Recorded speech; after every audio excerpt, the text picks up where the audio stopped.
Container, container, I'll turn you nice and red. Container, container, put the logos on. The lyrics to this Container song are being made up as he goes along. The accent is so thick, it's impossible not to notice he's Ubi, from the vanishing peninsula of Ubisunt on Muindi. Container, container, used to be Wild Pines. Container, container, now belongs to Everard. Everard, Everard, Everard, he looks after everyone. Huh? Well, hey there. How can I help you, mister? The look in his deep blue eyes is as sincere as you've ever seen. Kind of makes you feel like an arsehole for no apparent reason. I see you are not a union man, mister. Did you get lost? You're not one of them scabs, are you? I mean, I don't personally mind. Folks is just folks, you know, and folks gotta eat. Just some of the other guys don't look too kindly on the scabbing kind, if you know what I mean, mister.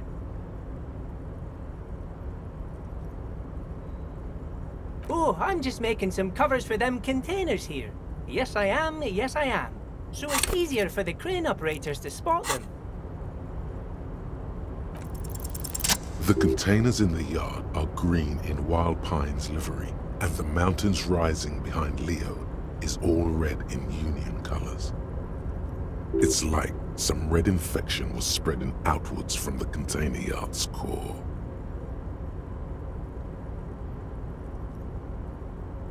Yes, they are hiding it from the inside. All the red containers have the Debarders Union logo on them. No, not really. Mr. Everett doesn't tell me all the big things. Says I go and tell them to everyone. Oh, no trouble at all, mister. No trouble at all. Oh, most of the guys are down at the gates, keeping the scabs from coming in. We're on a strike. The whole union is. You don't have to work when you're on strike. Ha! We haven't worked for 2 months now. So no one is working? Not everyone is down there, of course. Mr. Everard is in his office, where he always is. And Jean-Luc is guarding the gate. But Titus and his boys got into some drunken trouble and Everard sent them on a nice vacation. For a week or so.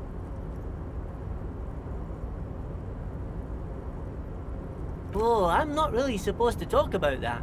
That's union business. Him and his boy stirred up something in town. Probably drank too much and got into a fight or something. I heard Mr. Everett telling them to take some time off. Don't go all bad cop on this simple, friendly fellow.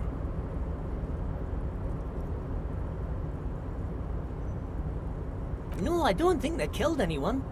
Let's better talk about something else. Titus and his boys do good work.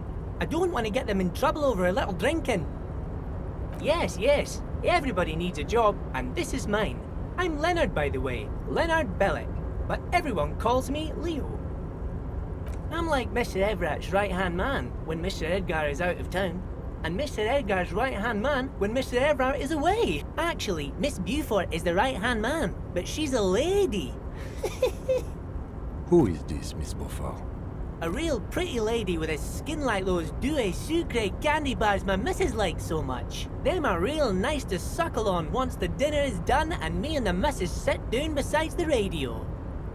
But I can't listen to the radio all the time. There's so much to do around here and I'm always busy keeping things running here. Yes I am, yes I am.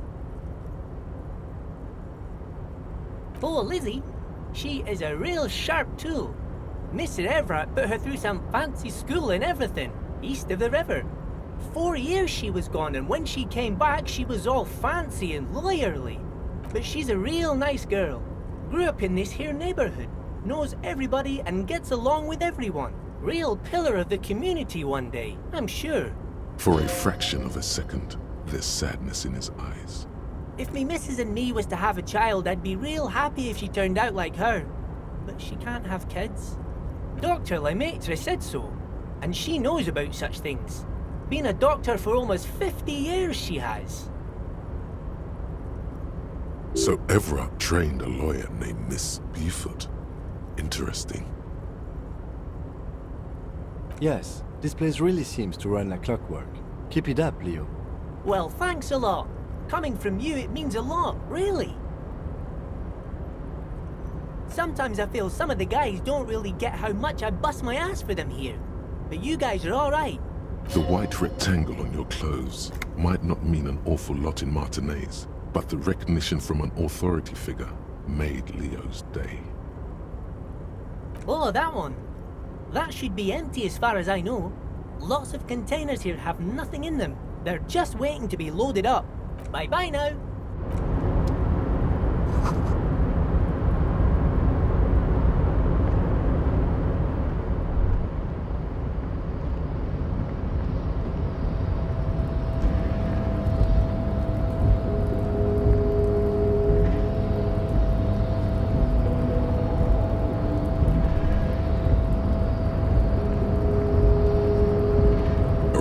Control panel with several knobs.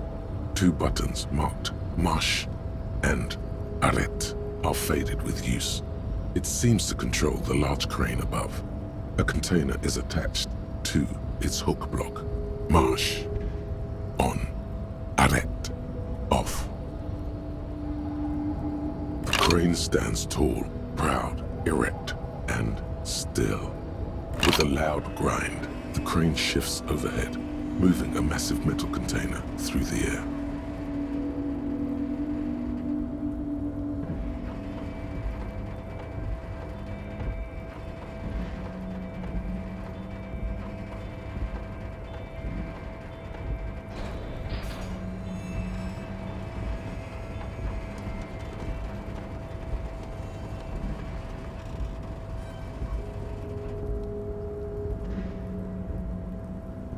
With a surprisingly quiet thunk, the crane places the container down. This crane was built with a purpose, which has now been fulfilled. To move this container. Who can say? All you know is, it's special.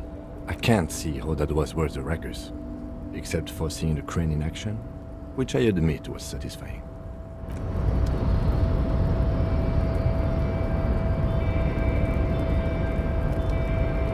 Before you stands a cargo container, just one of many in the yard.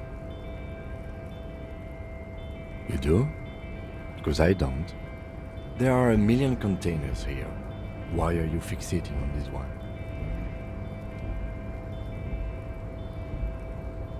It's a cargo container, Detective, just like all the others. We are not here to interact with containers.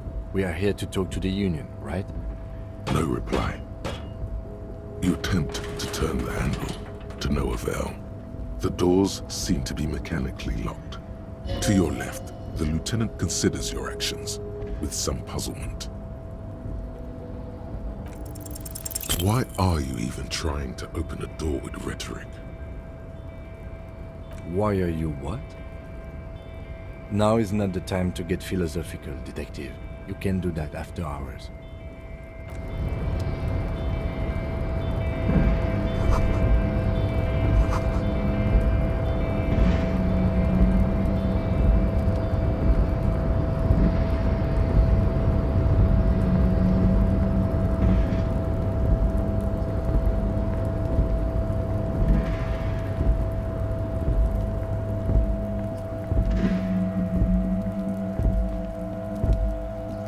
This is the night watchman's booth.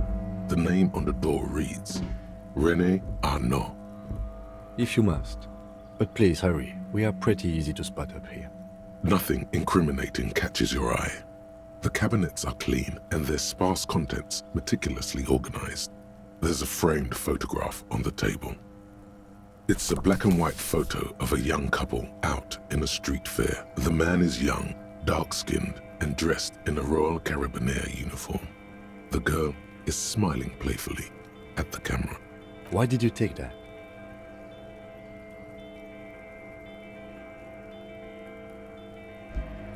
Fine, but let's move. I don't want to be seen snooping around here.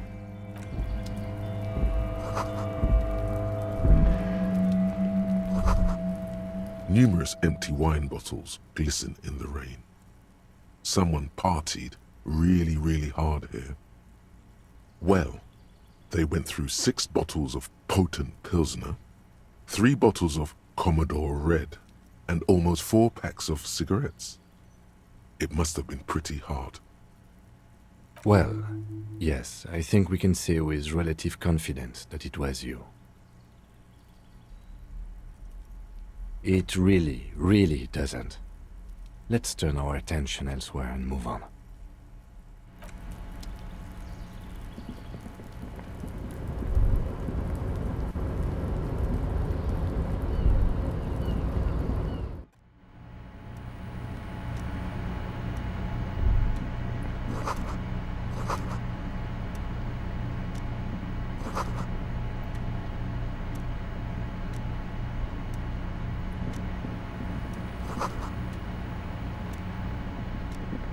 On second glance, someone has forgotten to properly close one of the drawers. It's unfortunate for the Union to just leave their paperwork lying around like this. Let's see what's inside, he thinks. The drawer opens smoothly. Inside is a well-organized selection of brown folders. Hundreds of documents containing logistical data. 2 kinds of transactions stand out. Materials coming into Revachol from the outside world, from Muindi, Grad, and even Ilmara, and the same materials being handed over to companies inside Revachol. Kuron, Coal City, La Delta, and Jamrock are listed among the many districts where the imports are being sold. It's hard to make sense of this thicket of company names, dates, quantities, and percentages. You try to focus, but the lines are getting blurry. Look how blurry all the lines on these papers are. How unwieldy your own willpower is to yourself.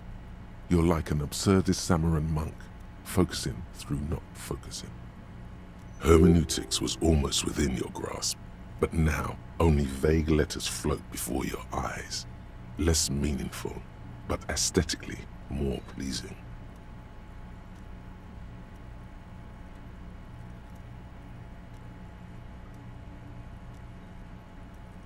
You're a police officer, not a spiritual healer. You can focus the normal way by turning your attention to something and not letting go. Is that what you're doing with those folders over there? Right. This is probably not relevant to our case. After all, we're not investigating an accounting mystery. You're trying hard, but the data here is unbelievably dry. Something about containers. The drawer slides shut.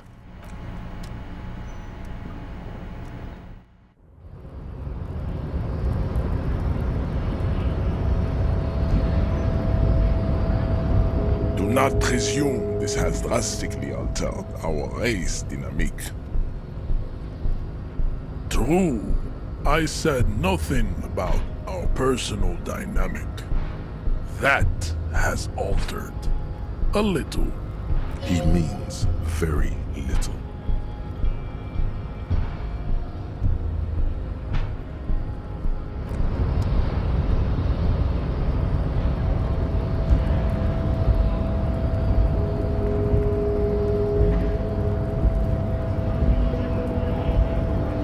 So, how'd you like our harbor? It's but a rest area on the path leading across open plains. Right, you talk to the boss, eye to eye, like men of the plain. If you have a key, huh? What door is this key supposed to open? Oh, say no more. I got you. I got that key right here. And let me tell you, it's mighty good of you to help us out during the strike. Working class solidarity, as they say. I'm not so sure about the hustle grind, but you know, it doesn't matter. It's a good thing you're doing. What you're looking for is a basement door behind the greenhouse. That's behind the whirling in rags. That's all I know. Our organization is what you call compartmentalized. Means we keep out of each other's business. Okay, but where did you get the key from? The janitor gave it to me. Nice fella. We talked about life and things that really, truly matter. None of this mess we're in. This jiving and juggling. What's it for? To feed our children, I guess. I'm more of a philosophical dock worker. I like to talk about the big picture stuff. Who I am, who you are, what we are fighting for. Who he is and what they're fighting for? This is interesting. We're negotiating our share. Aye.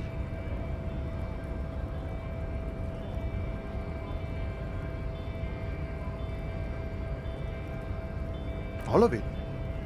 However, right now we want all the harbor workers to be on the company's board, so they could take part in the decision-making process. No. I don't think I'm a communist. Seeing something of value and saying I want it all to myself is a much older and simpler notion. No science to it at all. Even a weak child can think it. The only things holding someone back are I can't and I shouldn't. Just the way the world works, boyadero. I think it's best you make up your own mind now that you've met him. In my eyes, he is a capable organizer and a decent businessman. I guess you kind of get to be the village chief. He oversees the harbor, makes deals with the owners or other relevant parties, watches out for his own. By that, you mean corruption? By heavens, why would he not be corrupt? We live in a harsh and disordered world, see? And in this world, the old man is corrupt for our benefit, and we know it. Appreciate it even. He is, personally, not too lavish. He is reasonably lavish, sure. That's his prerogative. It's not like you want a saintly demeanor on a corrupt motherfucker. That would be a manipulative illusion. Besides, there are no non-corrupt systems in the world anyway. And moralism is the most corrupt of them all. Not you would like to say. But then there's that weasel door. Sure, I've had the necessary free time. Fortunately, there's always time. The look in his brown eyes conjures up an understanding. For him, having command of his time is the most important thing. It all comes together now. The way he speaks about scabs, his general attitude. He's a follower of a 500-year-old Franco-Nigerian Boyadero code, itself an appropriation of Vespertine cool. That of a noble peasant or a traveling herdsman. True to yourself, independent in your actions, loyal to your friends. No.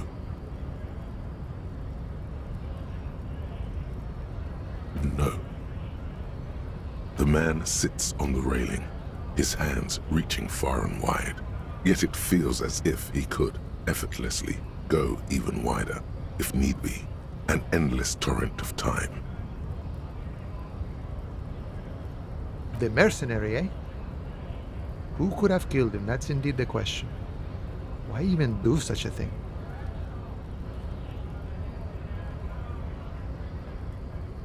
What a thought! Why would noble workers resort to such a thing? Unless they were pushed, of course. Your dead guy was an enemy combatant. He was an agent of the opposition, attempting to undermine our honorable efforts. I ain't the murdering type, but that's just me. Large organizations like our union have all sorts of men, with all sorts of skills. Understood. This has been of limited use. Still, thank you. No problem. I wish the best to you in your search. Sure, I'm glad it's not my search.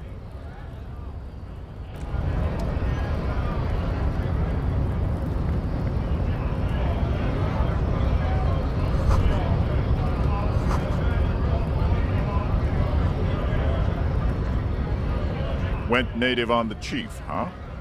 Those ballerina antics were reckless. Should have just punched him in the throat again. Let's talk about our right to work.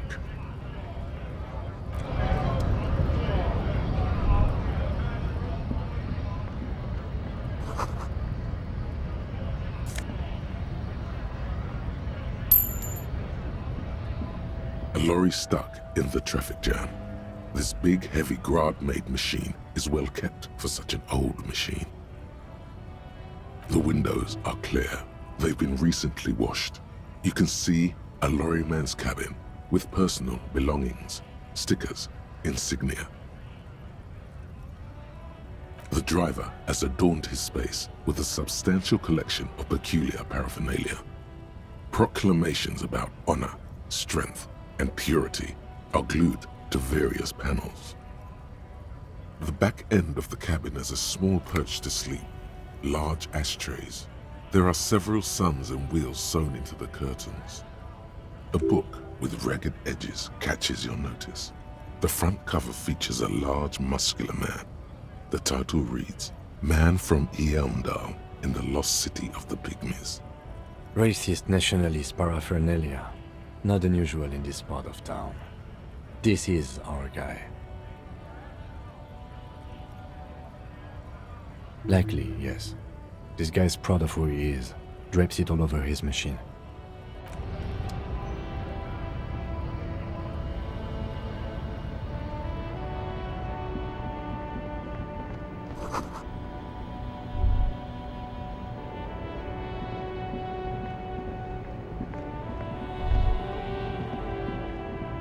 An old monument stands in the middle of the traffic island, pointing toward the sea. It looks as if it's been reassembled piece by piece, secured and mounted in the air with the aid of numerous ropes and rods.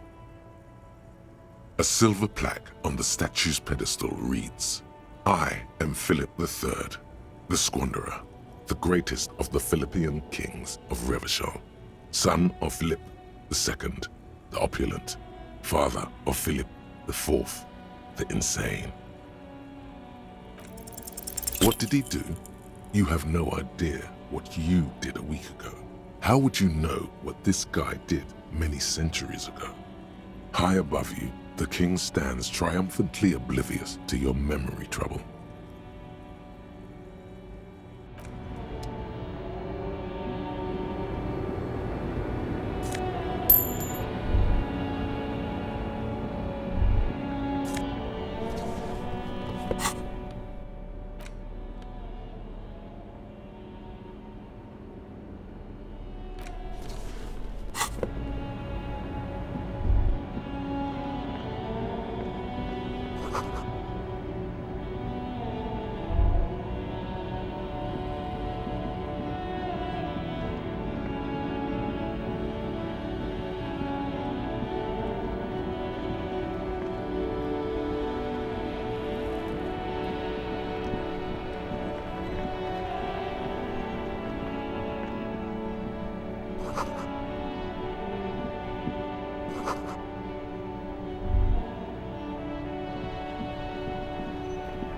This Postlovantorie mail collection box has been heavily vandalized with graffito. A closer inspection reveals 2 bullet holes in the front.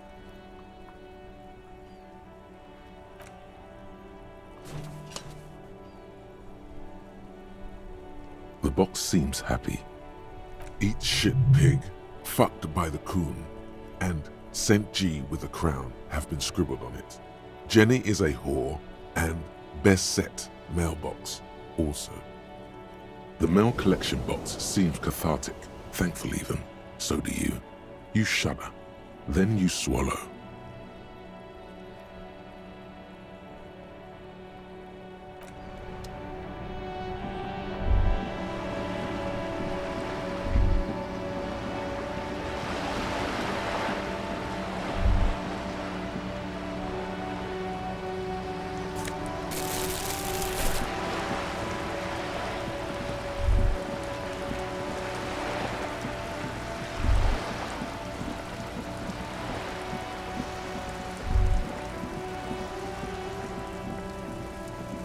This is a wall on the side of an apartment building. You have no clue. It's just a wall. So many walls all over Martinaise, weather-worn, cracked, their paint peeling.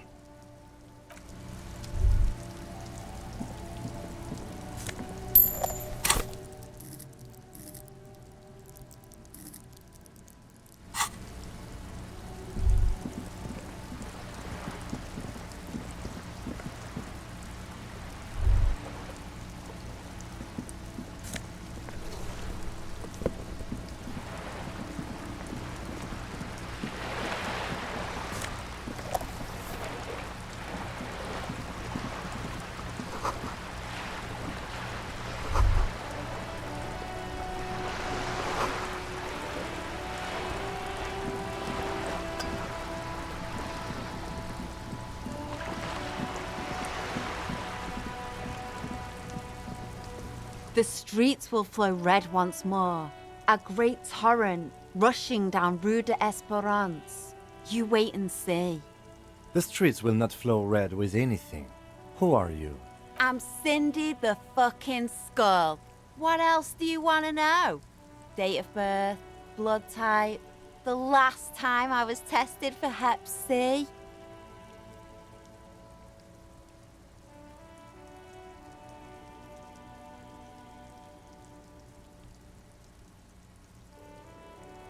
Had a battery of tests just last week.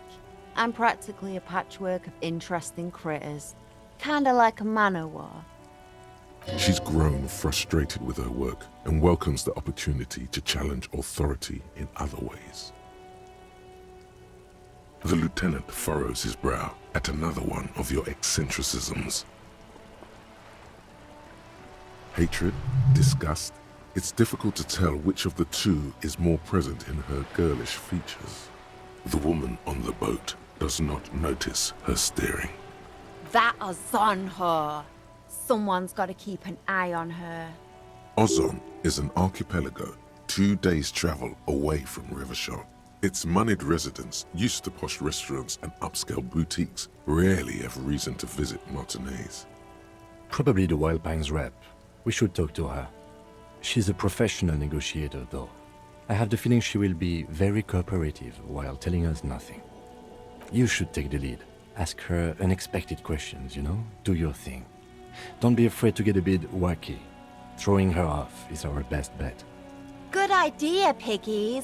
Run along now. Fuck her shit up good. Impound that boat while you're at it. I'd like to watch her swim back to Ozon. Can't you tell? I'm painting a beautiful mural, an aereo graffitio visible from low orbit. I haven't really started it yet. I'm waiting for the right words.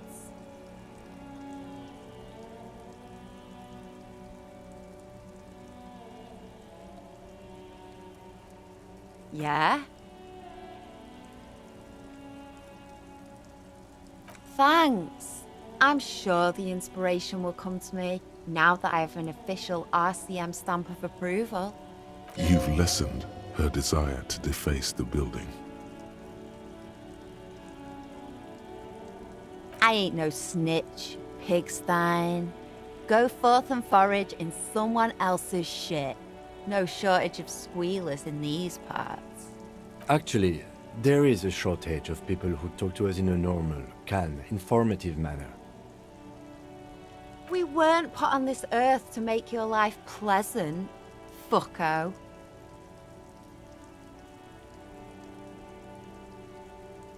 What do I care about some fucking tin eggshells? Ugh, alright, sad piggy.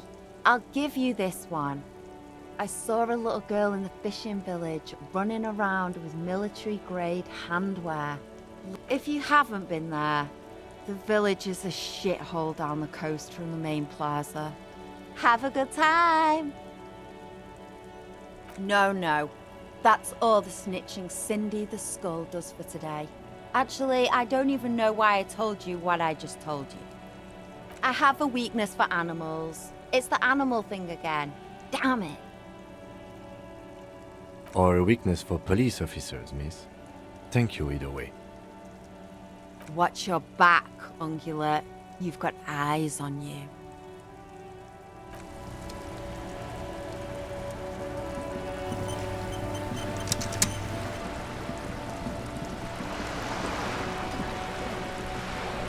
A striking woman leans against the cabin top of her sailing boat, smiling as you approach. Her green raincoat glistens with droplets. A silk scarf is tied around her throat. Good afternoon, officers. I'm Joyce. Joyce L. Messier. I represent the board of Wild Pines, the owners of the harbour. You gentlemen must be from the RCM. Beaton, my maiden name. I meant you, the Revachol Citizens Militia, the police. Nothing, honestly. I've said it to every drunk in town, and you're the first one who's responded. What is implied here? That you're a drunk? She hasn't actually said it to every drunk in town. It was spoken in jest.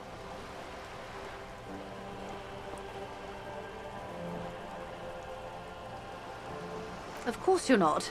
It was only a joke. I'm glad to see you here. She is unfazed by your rudeness, probably chalking it up to local custom. I was dispatched to handle a strike, not a lynching. Anything I can do to assist the RCM in this matter, I will, gladly. That is good to hear, madame. My colleague will take the lead on this interview. I should let you know that he is recovering from an unusual medical episode. Very unusual. But I can assure you of his ultimate competency. How interesting. I wish you a swift recovery. In the meanwhile, you have my full cooperation, and the full cooperation of the Wild Pines group. It's hard to get a read on her precise disposition, but she appears helpful. Of course, Detective. Take care. You're back. Good. What can I help you with? Why, yes I am. Of course there are. We're on an archipelago. How else are you supposed to get around? Yes, we are. We are on Le Caillou. We are. And the city of Revachol is on the island of Le Caillou. I haven't seen anyone else drive a souped-up Capri Kenema motor carriage either. Actually, that motor carriage has been specially issued to serve as a patrol and pursuit vehicle. It's for crossing long distances in the greater Revachol industrial harbor. It's not a toy. Neither is this. A toy, I mean. It's a machine for crossing long distances in the Bay of Revachol, between the city and the islands. She's having a good time arguing against the law. Too good, perhaps. The boat? No. It is called Cordelati 19 because that's the type of sloop it is. The word "it" feels strange. Such a beautiful boat deserves a proper name. Okay. How about Cordelati 19? Why? Because it was manufactured in Revachol East by a company called Cordelati, and its hull is 19 paces long. Why Dolores?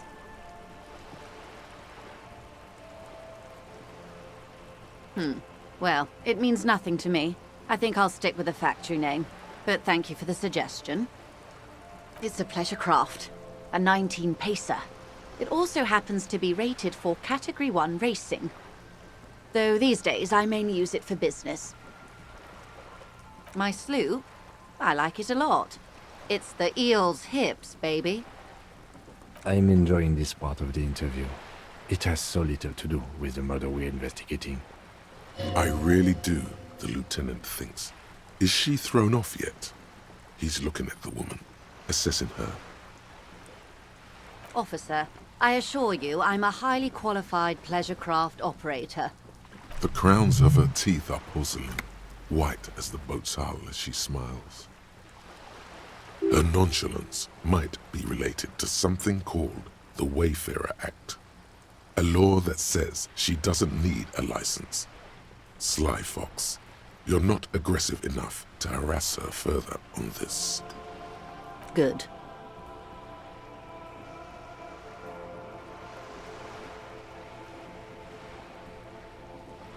Is what you want to say, but it isn't that easy, is it? Look at that lady. Take a gander. Squint your eyes, bub. Why, yes. Tucked away under that sturdy green raincoat, almost rustic in its simplicity, a silk shirt and matching scarf around her gentle throat. While dull orange pearls hang from her earlobes, red from the cold.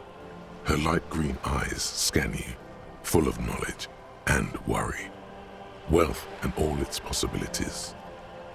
These are the kind eyes of the rich man that seem to say everything is possible, within reason. Now look at you, you misery-clad simian, barely able to tie your own laces. Your armpits are lakes, a scythe of booze precedes you. Your hair sticks to your forehead and your underwear feels uncomfortable. You're poor, poor as balls. You can't ask this person for money. You're too.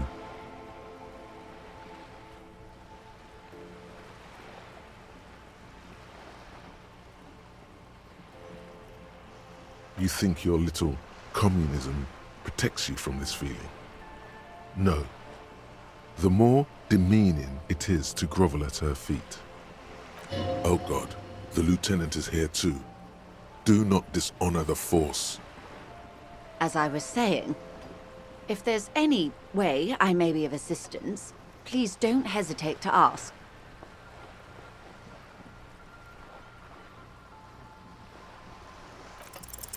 I am sorry.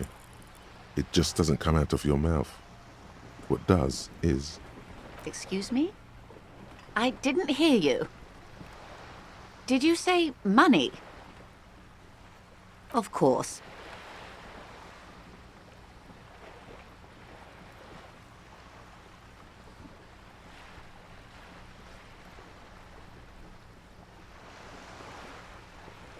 What we do. I'm afraid I don't speak for Wild Pines as a whole. It's a giant undertaking. The Pines' core competency is logistics. Container shipping, freight, that sort of thing. See those airships there, blinking? Those are the shipping side of things. And that is the terminal. Another subdivision deals with energy, oil and gas exploration, offshore platforms. The Wild Pines Group is one of the original Revacholian Indo tribes. Companies awarded royal monopolies by the king, the suzerain himself, centuries ago. The king is long gone, but several of the Indo tribes remain. She enjoys talking about the company. It would not hurt to inquire more. Son Baptiste, Elysium, an unknown entity known as Brightest Star. Why, thank you. I'm not at liberty to discuss the company balance sheet, but I can tell you that last year, the company booked more than 20 billion real in revenue. A billion? It's a number, officer. A big one. It's made of 1,000 millions. A million is made of 1,000 thousands.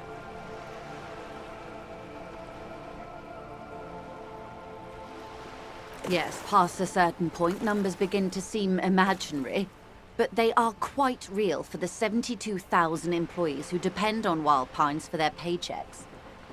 A conglomerate the size of Wild Pines is like a shark. If it stops moving and growing, it will die. Then what becomes of those 72,000 families? It is a tremendous responsibility.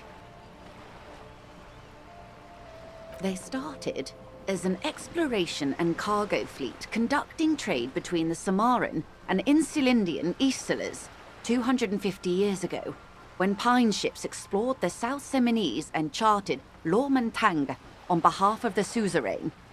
Centuries of care, deliberation, and madness have gone into this endeavor. Vessels pass through the great unrest to re-emerge with apricots in tow. The logic of the system is totalizing. It's taken everything from its employees to build it.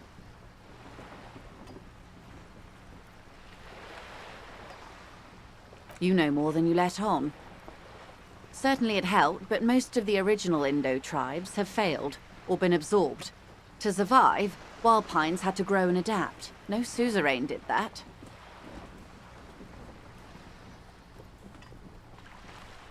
You mean aside from being the terminal's legal owners, who are responsible for moving 8% of the world's cargo?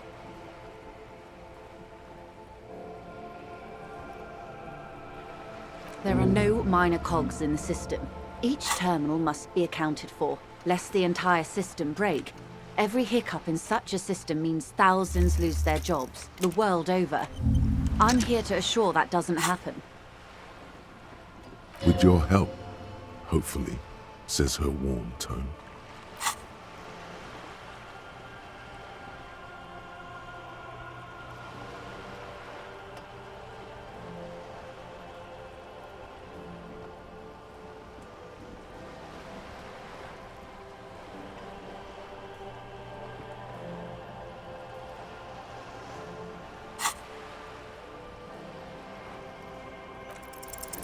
Voila, you're doing it.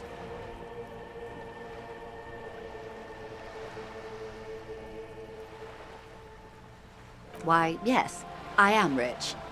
How much money do you need? Hopefully not too much. I couldn't bring all of it with me. She's surprisingly nonchalant about this. If anything, your finally asking it has relieved some of the tension. Excuse me, sir. I don't have $1 billion real. That was the annual revenue of the entire Wild Pines group, not my personal fortune. Try again, dear. A little lower this time. That's a good sum. Not too small, not fantastically large, like a... She removes a few notes and hands them to you. The paper is cold and oily to the touch. Whoa, whoa! Did you see how easy that was? Ask her for more. Toot toot. Train to Moneytown. This may seem like odd behavior for a police officer, ma'am, but it's a perfectly common side effect of his unusual medical episode. It's all right, Lieutenant. I really did bring as little cash with me as possible to avoid attention. So here you are. The last bit of filthy lucre I can share. So, I hope I didn't just bribe you, officer. It may not be technically illegal under the Emergency Act, but still.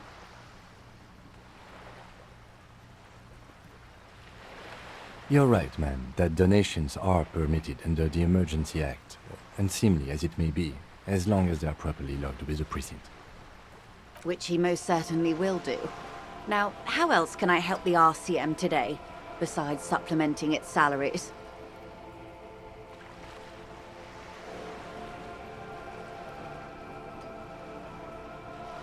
That's the man who was killed.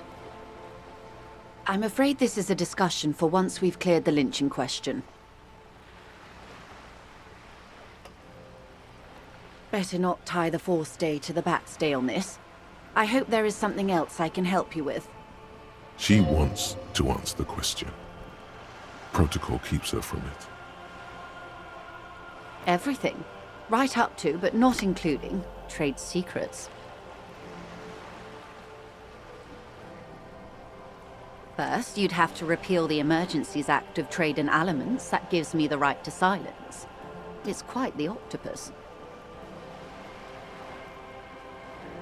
Why? By throwing off half a century of foreign domination under the Coalition. Unfortunately for you, the Coalition also leases you the right to police West Revachol. You'd be shooting yourself in the foot, in other words.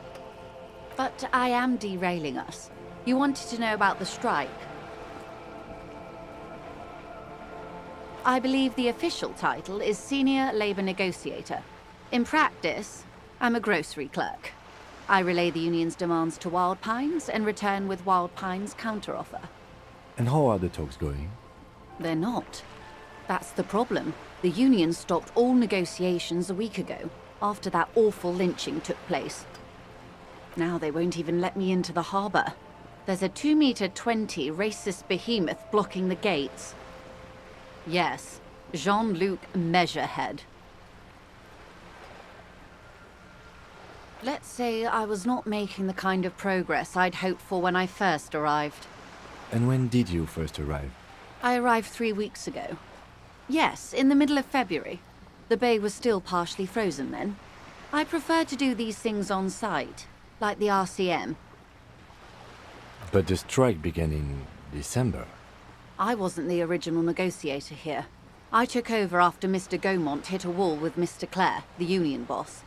Mr. Clare refused to speak with Gaumont despite concessions he'd granted the Union in prior negotiations. This isn't the first time the Union has gone on strike. Heavens no. There have been 2 prior strikes. Both times the Union won significant concessions, including overtime pay and a medical plan. This time their demands are more, I guess you could say, aggressive. Ludicrous even. It's meant. Mr. Clare told him to... how did he put it? Fuck off, midget. Gaumont is short of stature, you see. Yes. Keep in mind, this is a negotiator Mr. Clare has worked with before, and who was more than fair with him and the Union. Sounds like usual aggressive posturing. There are leaflets everywhere, and banners. What did they say again? Oh yes. Every worker, a member of the board. Most of the workers probably don't know what that means.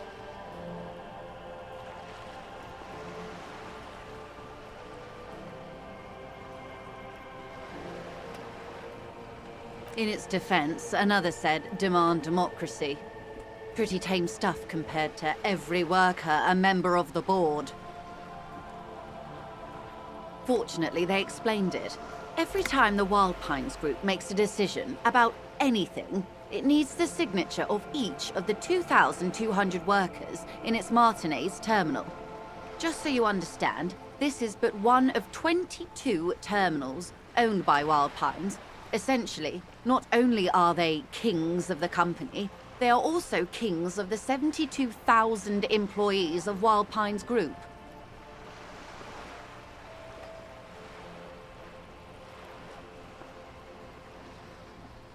They're having a blast. But how can they afford it? After 4 months, my assumption was they would prefer a more practical solution. I'm not sure. Naturally, I assume that was just their opening position, a hard-nosed tactic with a side of mockery. But there's been no follow-up, just the same nonsensical slogan repeated over and over again. And now, people are getting lynched, I hear. Behind the whirling in rags. A disastrous situation if there ever was one. Excuse me, from whom did you hear about this lynching? I first heard it from the bowyer at the gates. The one whose very name advertises his aversion to work. I think he said it was, "Call me mañana." This checks out.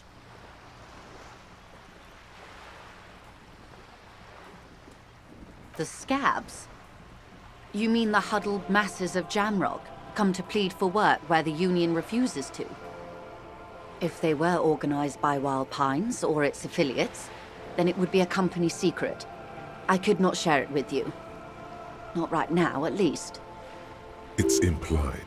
She's open to discussing this matter with you at a later occasion. Everard Clare is a man of the utmost integrity. If you can say one thing about him, it's that he always puts the interests of the workers first. Of course not. Everard is fantastically corrupt. I imagine he has a thick, viscous goo where you and I have blood. He is the most corrupt individual I have ever seen, and I deal with men like him for a living. If there is anyone more venal, more irredeemably nepotistic, then it's his twin brother, Edgar. Yes, Edgar looks exactly like his brother, except for that lazy eye. He also talks exactly like Everard does, and when one's term as foreman is up, the other takes over.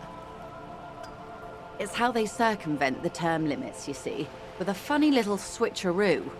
While in office, they've embezzled God knows how much of their workers' dues.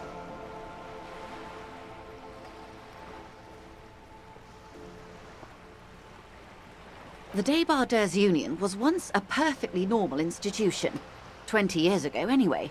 It must not have been easy to establish under the Emergency Act, but they did it. I can respect that. Organized labor at its best, as they say.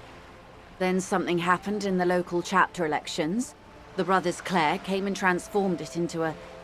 how do you say? A mob. The debarders are a crime syndicate. Sad as it may be, we are forced to cooperate with them. Refreshingly honest, officer. The company has tried appeasing in the past, but I'm afraid our concessions have only emboldened Everard and his brother. And your opinion, Detective? If I may ask. I'm a curious and talkative person, you see. Would you say the Debardeurs Union is...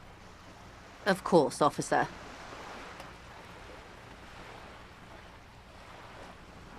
I'm glad you asked. There was a woman, the previous forewoman of the Union. She disappeared. Disappeared? Yes. On the last day of the local chapter elections, her daughter phoned in and said she wasn't running anymore.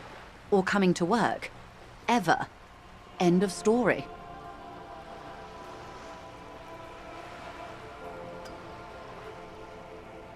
Indeed.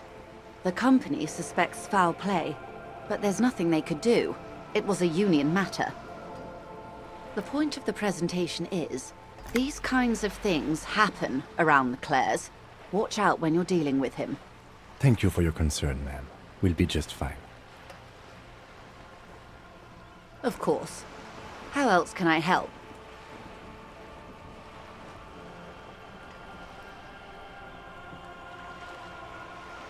Quite a few things, I'm afraid. The information I'm to share with you includes sensitive trade secrets. For the sake of my employer, I have to ask for your names and badge numbers. Of course, ma'am. We should have introduced ourselves. I am Lieutenant Kitsuragi, from Precinct 57. And this is my colleague from Precinct 41, Detective Dubois. I'm afraid Harry doesn't have his badge at the moment. I hope mine will suffice. Oh, and what happened to yours, Detective? Awkwardness washes over the conversation. The woman doesn't like this turn of events. I see. So, are you saying you lost your badge during the course of this episode? Oh dear. I suppose this does explain some of the more curious turns in our conversation. She must have been suspecting something for a while now. As I said, ma'am, his technique may be very unconventional, but he is an officer of the RCM. Of course, I sympathize, but I'm afraid I simply can't share anything more until I've seen that badge. Hang on. She's a professional negotiator. She should be open to some sort of mutually beneficial arrangement. I mean, favors for favors. A dirty alliance of some sort. Consider this. Perhaps she has been planning it all along. That you convince yourself into colluding with her. Of course. But before we do, officers, let me be perfectly clear. The situation is extremely volatile. The sooner we can speak about this lynching business, the better for all of us. Wow, you work hard. Oh, yes, you hustle. You're a provider. It's tough out there, but you keep it real and provide.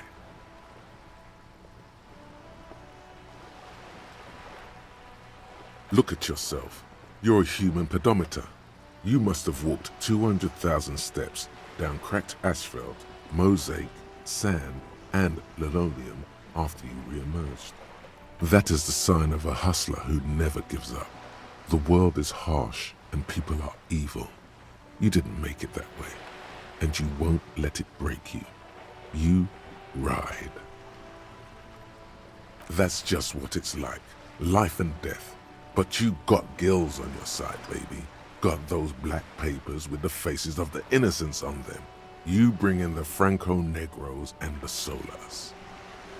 It ain't easy, but you do it. Day in and day out. You didn't make the rules, but you won't lose. You're a cop, and a sprinter, and a money printer.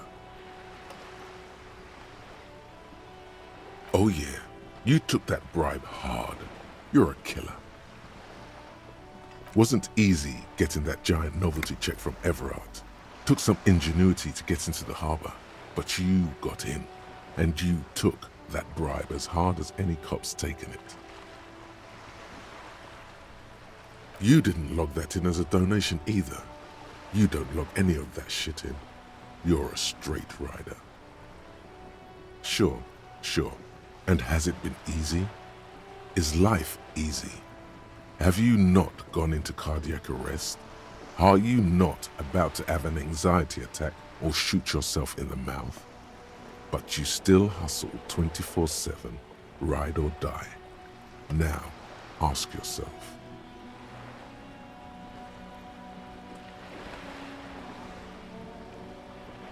Are you rich? Get out of here. You're a pauper. You work harder than anyone. Almost rode yourself to the grave, and you're still practically a hobo. Why is that? The Guardsman has set himself up one of those self-replicating money structures. You should learn from it. Don't play the victim. Think hustler.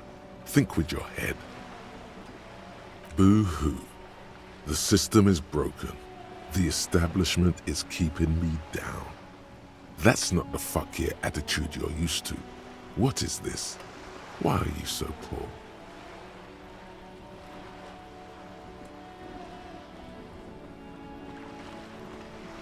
Look, the immigrants are cool. The immigrants play cool music. Everyone likes them, especially the women. Don't hate on the immigrants. They've got nothing to do with you living under a boat. Because of the taxes, G-Man's got his jam-covered sticky fingers in your pocket, stealing from you every time you buy, sell, walk, talk, fart, so much as sneeze. Aren't taxes almost non-existent in the Gotham estate that is Revachol? You and I both, but they got those indirect modes of taxation. Sales tax, excise duty, extraction tax. This tax that doesn't even have a name. Plus, there's the stuff people in other countries pay for that makes them ask for more money from you here. The Gotham estate's a myth. In total, the coalition government is taking 98% of all your money.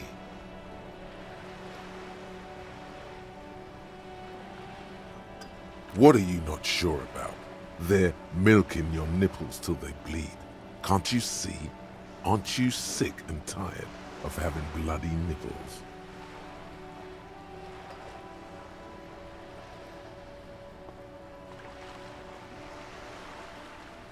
Here you go, hustler. Fight the righteous fight. Free the people. Keep it real. Keep it street. Keep foaming at the mouth furiously on the tax issue. Hey, psst. Psst. Hey, you. Yes, you. Word on the street is you're ready to start building communism again. You keep saying things like, down with the bourgeoisie, eat the rich, sodomize the landowners, impale all people who have more than 25 real in their pocket, literally murder all human beings regardless of their political beliefs. That kind of stuff. Okay, not in so many words, but don't deny it. You're about to rip off that mask of social democracy and reveal the monstrous seven-eyed lamb of global communism that will devour and masticate mankind. Everyone can see that. So tell me, do you have any questions before we fire up the big communism builder? Or do we get right down to it? Failure. It's about failure. Yes, abject failure. Total, irreversible defeat on all fronts. Absolutely vanquished, beaten, curb-stomped and pissed on. Until you came along. You will reverse the fortune of the workers of the world. You alone, against every living thing, against every human alive. 800 trillion real in the hands of an impossibly well-organized ruling class. Towering city blocks of bankmen who have the ears of prime ministers. Million-headed armies of nations and the love of your own mother. You against the atom, the charm and the spin, where the whole world failed. Matter failed to bend to human will. Human will failed to get out of bed and tie its laces. You alone, single-handedly, will rebuild the dreams of the working class. You are the last communist. Now get to work, comrade. Very well. I guess no one will build communism then. Tell the working man it's over, unless anyone has objections. No objections. It's mathematically impossible to achieve a classless society. Everyone knows this. Anyone? Anyone else? There's no one? There's no one. Okay then, lie down and let the water carry you downstream.